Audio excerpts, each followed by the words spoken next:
सात्विक जीवन जीने वाला व्यक्ति विज्ञापनों से दूर रहने का प्रयत्न करता है और उसका विज्ञापन परमात्मा यदि काम कराना चाहे तो स्वयं अपने आप कराते हैं, जिसका सबसे बड़ा प्रमाण हम लोगों के सामने भगवान रामकृष्ण देव का है।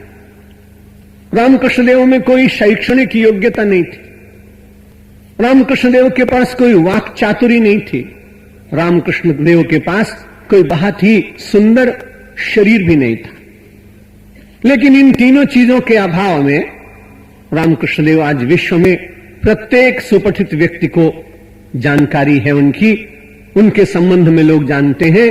क्यों?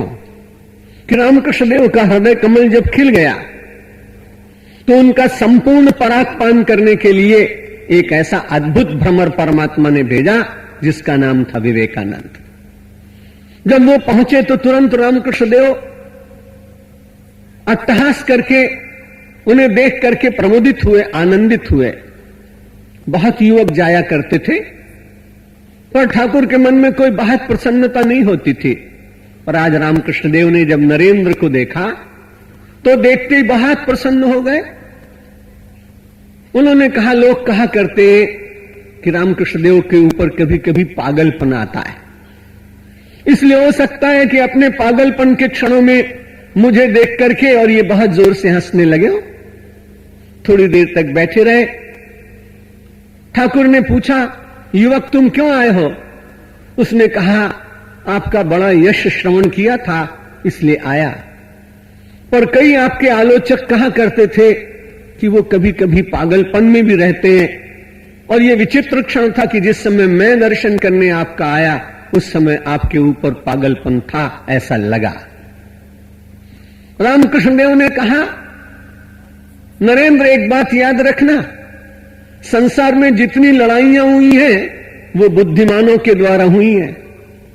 संसार में जितने युद्ध हुए वो बुद्धिमानों की बुद्धि की देन है, लेकिन पागल और बुद्धुओं ने कम से कम समाज में लड़ाइयां नहीं कराई, युद्ध नहीं कराई, इसलिए पागल इतना बुरा नहीं होता जितना तुम समझते हो।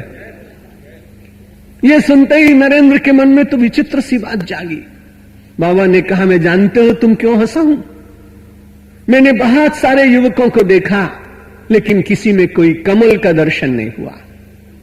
आज जब तुम मेरे पास आए तब मुझे तुम्हारे भीतर द्विदल, पंचदल, दशदल, शतदल ऐसे कमल का नहीं, आज तो मुझे तेरे भीतर सहस्रदल कमल का दर्शन हुआ।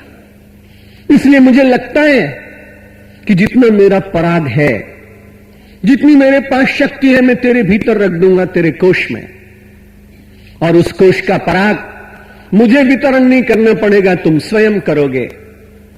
मैं निवेदन ये कर रहा था, संसार के श्रेष्ठ महापुरुष अपने मान की इच्छा से नहीं, मानवता की सेवा की इच्छा से कभी कभी वो उन्मुख होते हैं और परमेश्वर उनसे बहुत कार्य करा लेता है।